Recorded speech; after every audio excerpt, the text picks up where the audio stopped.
queridos amigas e queridos amigos. Bem-vindo ao meu canal da Bíblia Ouvindo a Voz de Deus. Estou aqui para gravar para vocês a lição da escola sabatina, o Evangelho de Marcos. Que eu falei para vocês que eu fiz um vídeo falando do Evangelho de Marcos. O tema da nossa lição da escola sabatina é o princípio do Evangelho. Agora vamos começar a lição. Verso para memorizar. Depois de João ter sido preso, Jesus foi para a Galiléia pregando o Evangelho de Deus. Ele dizia: o tempo está cumprindo e o reino de Deus está próximo. Arrependam-se e creiam no Evangelho. Marcos, capítulo 1, versos 14 e 15. Quem escreveu o Evangelho de Marcos e por que ele foi escrito? Nenhum dos 4 evangelhos traz o nome do seu autor. Os títulos que aparecem na Bíblia foram acrescentados posteriormente. O texto que mais se aproxima da identificação do autor é o livro de João, que se refere ao discípulo amado. João capítulo 21, versos 20 e 24. No entanto, desde os tempos mais antigos, cada um dos evangelhos canônicos tem sido associado a um apóstolo, no caso de Mateus e João, ou a companheiro de um apóstolo. Assim, o Evangelho de Lucas está relacionado com Paulo, Colossenses 4, versos 14, e 2 Timóteo, capítulo 4, verso 11, Filemão 24. E o Evangelho de Marcos está ligado a Pedro, que é a 1 Pedro 5, 13. Embora o autor de Marcos não apresente seu nome no texto, a tradição da igreja antiga indica que o autor desse evangelho foi João Marcos, que acompanhou Paulo e Barnabé em suas viagens, que é em Atos 13, versos 2 e 5. O mais tarde se associou a Pedro.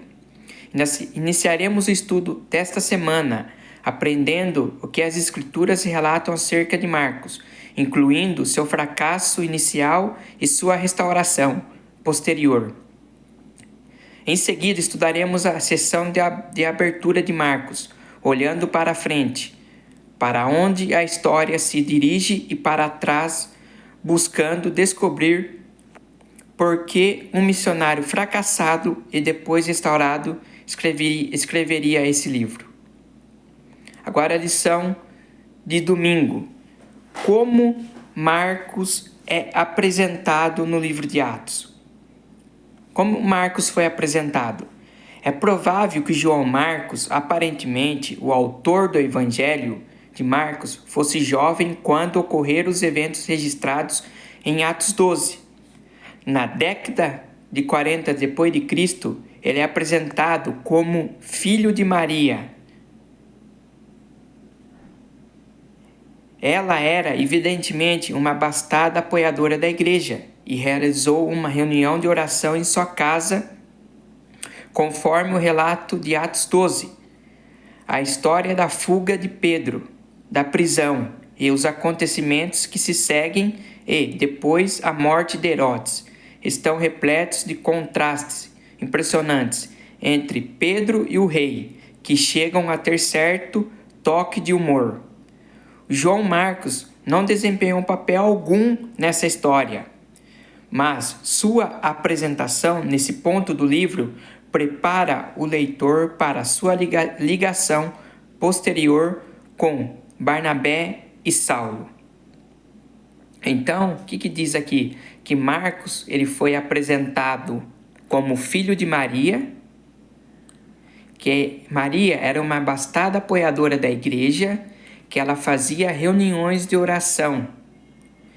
Em Atos 12, Pedro estava preso na prisão e Maria estava fazendo reuniões de oração, orando para Pedro ser liberto da prisão.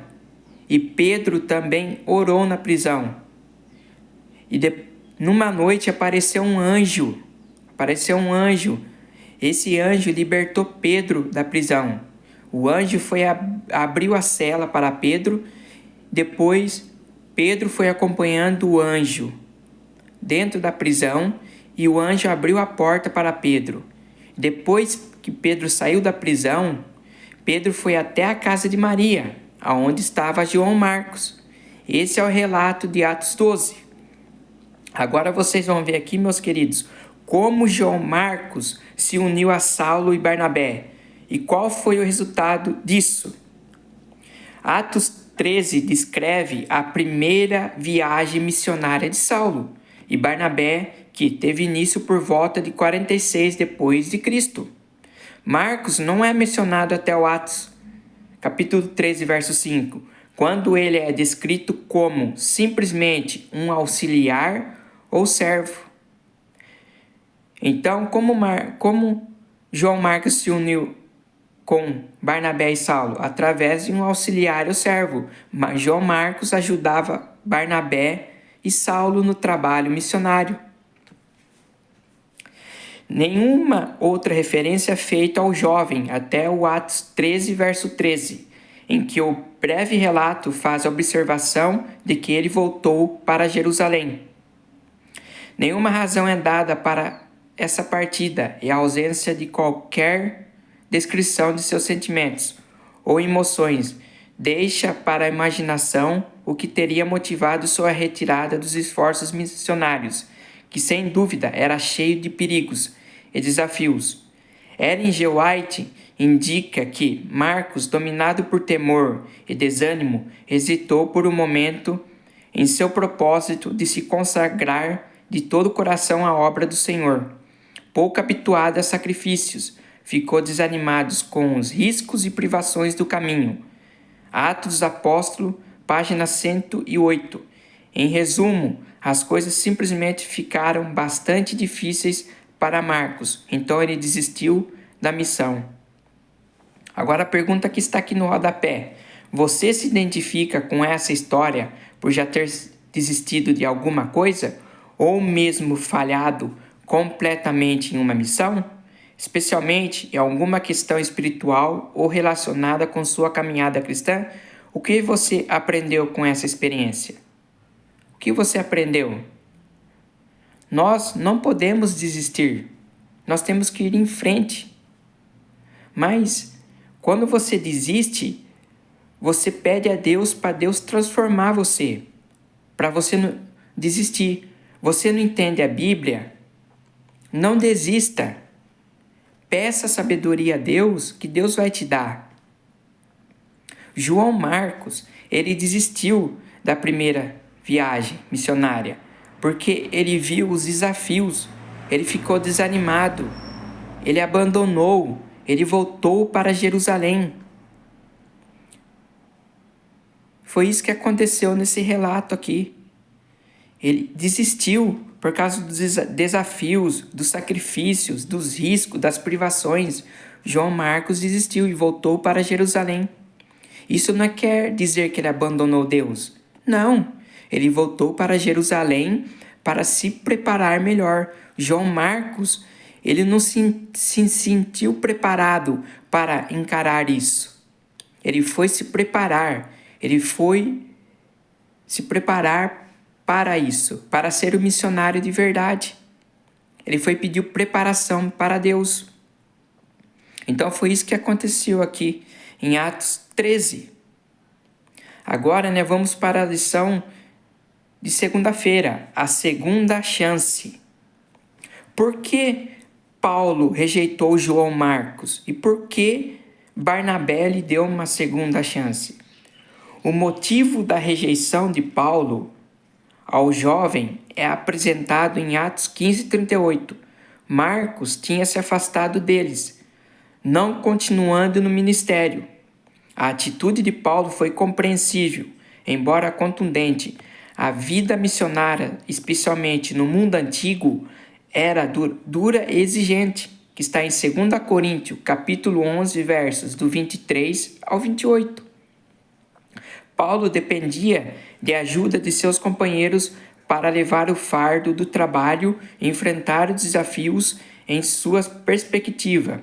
Alguém que havia desertado tão rapidamente não merecia lugar na equipe que lutava contra o mal. Barnabé discordou de Paulo. Ele viu potencial em Marcos e não queria deixar o jovem para trás. Surgiu um desentendimento tão profundo entre Paulo e Barnabé acerca de João Marcos, que eles acabaram se separando. Paulo escolheu Silas para seguir com ele, enquanto Barnabé levou Marcos. Atos não explica por que Barnabé escolheu levar Marcos. Esse é o último texto em que os dois aparecem em Atos, mas curiosamente não é a última passagem do Novo Testamento em que Marcos é mencionado. Agora, aqui que detalhes sobre a recuperação de Marcos esses versos mostram. Parece ter ocorrido uma profunda transformação em Marcos. Nessas passagens, Paulo indicou o valor que Marcos tinha para ele e para o ministério.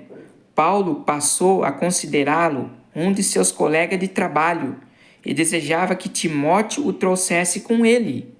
Olha a transformação de Marcos. Olha como foi transformado, que Paulo mandou trazer João Marcos para ele, porque ele era útil para o trabalho missionário.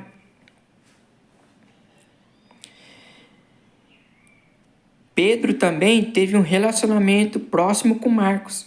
As cartas de Paulo e Pedro provavelmente foram escritas no início da década de 60 depois de Cristo. Portanto, 15 a 20 anos após a experiência relatada em Atos 15, Marcos claramente se recuperou de seu fracasso, que quase certamente pela confiança que seu primo Barnabé depositou nele. Olha só, Barnabé viu potencial em João Marcos. Barnabé confiou em João Marcos, que Marcos se transformou, que o apóstolo Paulo viu que ele era útil para o trabalho missionário. Paulo falou, ora, traga João Marcos aqui para nos ajudar, para fazer o trabalho missionário. Então, como eu falei para vocês, não desista. Deus tem um chamado para cada um de nós. Aquele irmãozinho que cuida da igreja, é um chamado que Deus fez para ele. Aquela irmãzinha, aquele irmãozinho que canta na igreja, é um chamado que Deus deu para ele. João Marcos se transformou, começou a trabalhar no trabalho missionário, começou a se dedicar, ele se transformou. E Paulo viu que ele era útil para o trabalho. Olha só a transformação de Marcos. Olha aqui a pergunta que está no rodapé. Um amigo seu já falhou e teve uma segunda chance? Essa experiência transformou essa pessoa e aqueles que o ajudaram? Isso mudou sua maneira de servir as pessoas? Deixe aí nos comentários. Comente no meu vídeo, fale se um amigo seu já falhou, o que aconteceu, se ele teve uma segunda chance. Deixe aí nos comentários. Comente no meu vídeo. Comentário é muito importante. Agora nós vamos para a parte de terça-feira. O mensageiro. Quem são os personagens desses versos? O que eles dizem e fazem? O texto de Marcos, queridos, menciona 3 personagens principais, que é Jesus Cristo, mencionado em Marcos capítulo 1, verso 1. Deus, o Pai, subentendido nas palavras de Marcos capítulo 1, verso 2. E João Batista, o mensageiro e pregador, que é o tema principal da última sessão dessa passagem. Marcos capítulo 1, verso 2 e 3 contém uma citação do Antigo Testamento que Marcos apresentou para descrever o que aconteceria na história. Essa citação reúne frases de 3 passagens, em Êxodo 23, 20, Isaías 43 e Malaquias 3, verso 1. O que esses 3 O que essas 3 passagens têm em comum, queridos? Em Êxodo capítulo 23, verso 20, refere-se a um anjo que Deus enviaria diante dos israelitas para levá-los a Canaã. Isaías 40, verso 3, menciona que Deus apareceria no deserto e que uma estrada seria preparada diante dele. Malaquias capítulo 3, verso 1, fala de um mensageiro que iria diante do Senhor para preparar seu caminho. Todas essas 3 passagens se referem a um caminho. O texto de Isaías possui várias ligações com o ministério de João Batista e focaliza o caminho do Senhor. No Evangelho de Marcos, o Senhor Jesus é apresentado como estando em jornada. A narrativa dinâmica destaca essa jornada, que o levaria à cruz e sua morte sacrificial por nós. Contudo, muita coisa deve acontecer antes que ele chegue à cruz. A jornada está apenas começando e Marcos não nos contará tudo a respeito dela. Em harmonia com a citação do Antigo Testamento mencionada em Marcos capítulo 1, verso 2 e 3, João Batista chamava as pessoas ao arrependimento, a se afastarem do pecado e se voltarem para Deus. Marcos capítulo 1, verso 4, vestido como antigo profeta, Elias, ele falou em Marcos capítulo 1, versos 7 e 8, a respeito daquele que viria depois dele e que era mais poderoso do que ele. A declaração de João Batista de que não era digno de desamarrar as correias das sandálias daquele que viria mostra a visão elevada que ele tinha de Jesus. Então aqui João Batista está falando de Jesus, que ele ia batizar Jesus, que ele não era digno de desamarrar as sandálias de Jesus. Olha como João Batista falou de Jesus. Agora nós vamos para a quarta-feira, o batismo de Jesus. Como que foi o batismo de Jesus? O que aconteceu nesse evento? Uau, isso aqui é interessante, o batismo de Jesus. Por que Jesus foi batizado? E quando Jesus foi batizado, para onde ele foi levado? Olha só a 7ª pergunta. Quem esteve presente no batismo de Jesus? E o que ocorreu? João batizou Jesus no Rio Jordão. Quando Cristo saiu da água, viu os céus se abrirem e o Espírito Santo descer sobre ele, como uma pomba.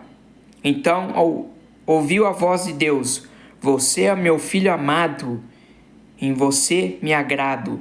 Marcos capítulo 1, verso 11. Esses eventos apontam para a importância do batismo de Jesus.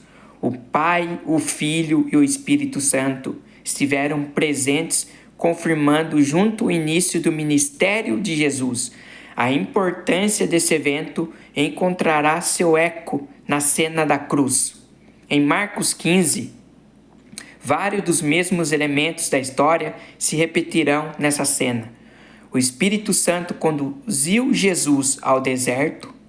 A palavra conduzir é traduzida do termo grego ekabalio, que costuma ser usado no Evangelho de Marcos para se referir à expulsão de demônios. A presença do Espírito Santo nesse texto ilustra o poder do Espírito Santo na vida de Jesus. O Senhor já estava iniciando a jornada de seu ministério. Imediatamente confrontou Satanás. O conflito é demonstrado pela referência aos 40 dias de tentação, a presença de animais selvagens e os anjos servindo a Jesus. Uma característica em comum da cena inicial do Evangelho de Marcos é que Jesus é apresentado como um personagem divino e humano. no aspecto da divindade, ele é o Cristo, o Messias. Marcos capítulo 1, verso 1. O Senhor que foi anunciado por um mensageiro. Marcos capítulo 1, versos 2 e 3. Alguém mais poderoso do que João. Marcos capítulo 1, verso 7. É o Filho amado sobre quem desceu o Espírito Santo. Marcos capítulo 1, verso 10 e 11. Mas, no aspecto da humanidade, vemos que ele foi batizado por João. E não o contrário, foi conduzido pelo Espírito, tentado por Satanás, esteve com os animais selvagens e foi servido por anjos. Marcos capítulo 1, versos do 9 a 13. Por esses contrastes, ele aponta para a extraordinária realidade de que ele é Cristo, nosso Senhor e Salvador, nosso Deus, mas também um ser humano, nosso irmão e nosso exemplo. Como podemos assimilar completamente essa realidade? Na verdade, não podemos, mas aceitamos com fé e nos maravilhamos com essa verdade, nos revela a respeito do amor de Deus pela humanidade. Olha o amor de Deus pela humanidade. Vocês compreendem isso, meus queridos amigos e amigas? Olha a pergunta que está no rodapé. Embora Jesus fosse e seja Deus, ele tomaria sobre si nossa humanidade para nos salvar. O que isso nos revela sobre o maravilhoso amor de Deus? Jesus morreu na cruz por nós. Ele derramou seu sangue. Olha só o amor que ele teve por nós. Que maravilhoso é esse amor. Que maravilhoso é. Jesus fez isso por nós, queridos. Agora a parte de quinta-feira, o Evangelho segundo Jesus. Quais são as 3 partes da mensagem do Evangelho que Jesus proclamou? Neste texto, Marcos resumiu a mensagem simples e direta de Jesus. Suas 3 partes são ilustradas na tabela abaixo. Categoria, profecia de tempo, promessa da aliança, chamado ao discipulado. Conteúdo, o tempo está cumprido, o reino de Deus está próximo, arrependam-se e creiam no Evangelho. A profecia de tempo a qual Jesus se refere é a profecia das 70 semanas, de Daniel capítulo 9, versos 24 a 27. Parte dessa profecia se cumpriu no batismo de Jesus, depois do qual ele foi ungido com o Espírito Santo e começou seu ministério, que está em Atos 10, verso 38. A extraordinária profecia das 70 semanas é ilustrada no seguinte gráfico. Depois eu vou estar fazendo um vídeo para vocês desse gráfico. Eu vou estar mostrando para vocês esse gráfico de como que foi. Nessa profecia, um dia representa um ano, que está em Números capítulo 14, versos 34, Ezequiel capítulo 4, verso 6. A profecia teve início em 457 a.C., com um decreto emitido por Artaxerxes, o rei da Pérsia, concluindo a obra de restauração de Jerusalém. O período de 69 semanas proféticas se estenderia até 27 depois de Cristo, o ano em que Jesus foi batizado. Então Jesus aqui foi batizado no ano 27. E ungindo com o Espírito Santo no início de seu ministério. Sua crucificação ocorreria 3 anos e meio depois. A conclusão da 70ª semana ocorreu em 34 depois de Cristo, quando Estevão foi apedrejado e a mensagem do Evangelho começou a chegar aos povos gentil. Olha a pergunta que está aqui no rodapé. Qual foi a última vez que você estudou as profecias das 70 semanas? Essa profecia aumenta sua fé? Não apenas em Jesus, mas também na palavra profética. Então eu falo para vocês, queridos, nós temos que estudar as profecias para a gente entender o que as profecias estão falando. Isso aumenta a nossa fé. Então, queridos, esse foi o estudo do princípio do Evangelho. Foi maravilhoso o primeiro estudo, né? Foi a lição 1 do Evangelho de Marcos. Que Deus abençoe vocês, meus queridos irmãos e irmãs em Cristo. E aguardo vocês no meu próximo vídeo da lição da Escola Sabatina. A Escola Sabatina é um estudo da Bíblia. É maravilhoso estudar a lição. Queridos, se inscreva no meu canal, deixe seu like, ative o sininho das notificações para vocês receberem meu vídeo. Que Deus abençoe vocês, que a graça e a paz de nosso Senhor Jesus Cristo esteja sempre com vocês. Aguardo vocês no meu próximo vídeo, meus queridos irmãos e irmãs em Cristo.